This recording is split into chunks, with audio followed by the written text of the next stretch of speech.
اور تم اپنے ساتھیوں کو، اپنی قوم کے لوگوں کو کمزور کر رہے ہو مصلحت کا نوالا کھلا کر۔ ہم کیوں مصلحت کا شکار ہو؟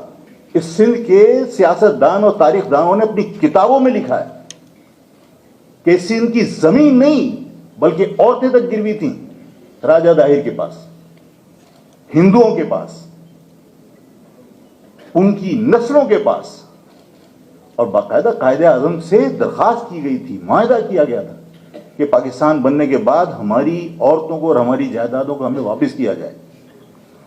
جو آج سن آف سوائل کہتے ہیں، وہ سن آف سوائل اس وجہ سے کہ تمہارے باپ داداؤں نے قربانی دی تھی اور انہوں نے یہ پاکستان بنایا تھا، جس کی وجہ سے آج وہ سن آف سوائل کہتے ہیں۔ جن کی وجہ سے تم سن آف سوائل بنے ہو، وہ دوسرے درجے کا شہری کیسے ہو سکتا ہے؟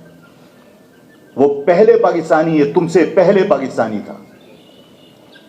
ہم اپنے آپ کو احساس کمتری میں کیوں مبتلا کریں؟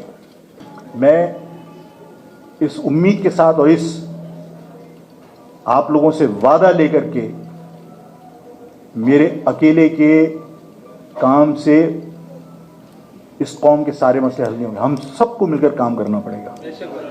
اور میں آپ کو یقین دلاتا ہوں کہ میں نے پہلے بھی کہا تھا، میں آج آپ کے اور شور نہیں کرنا، تالی نہیں بجانا، میں نے پہلے بھی کہا تھا، میں آج پھر کہہ رہا ہوں، اذان ہو رہی ہے، میں سیاسی آدمی نہیں تھا، نہ میں سیاسی آدمی ہوں۔ یہ میری قوم کی محبت تھی جس کی وجہ سے میں اس آگ میں کودا تھا، اور میں آج بھی کہہ رہا ہوں کہ میرا لیڈرشپ سے کوئی شوق نہیں ہے، میرا کوئی پھڈا نہیں ہے۔ میں نے پہلے بھی کہا تھا کہ الطاف حسین اداروں کے ساتھ معاملات ان کے خراب ہیں، ٹھیک کر لیں۔ الطاف حسین مہاجر پالیٹکس پر جس پہ میرا اختلاف تھا، واپس آ جائیں۔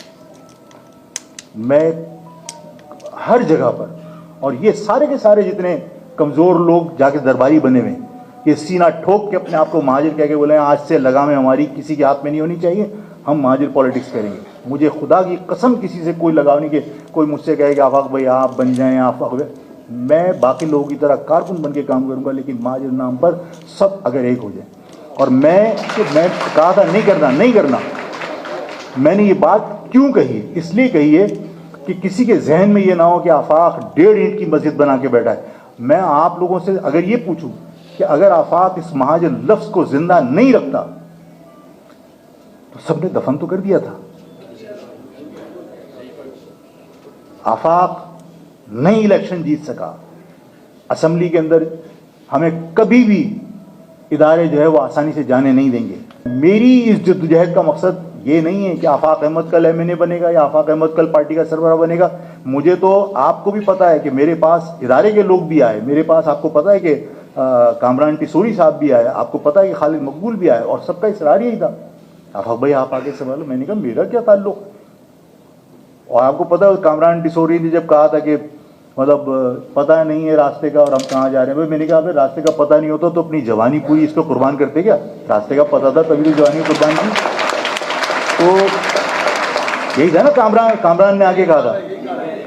تو بھائی بات یہ ہے کہ سب نے کوشش کی، لیکن سب کو یہ پتا ہے کہ یہ اپنے اصول سے ہٹے گا نہیں، جس کی وجہ سے اب ظاہر ہے کہ سرکاری مہاجر نام پر سیاست کرنے کی کوشش کی، لیکن یہ سب سرکاری چیزیں 2 منٹ میں ختم ہو جاتی ہیں، ختم ہو گئی، ایک دن کا کھیل تھا، ختم ہو گیا۔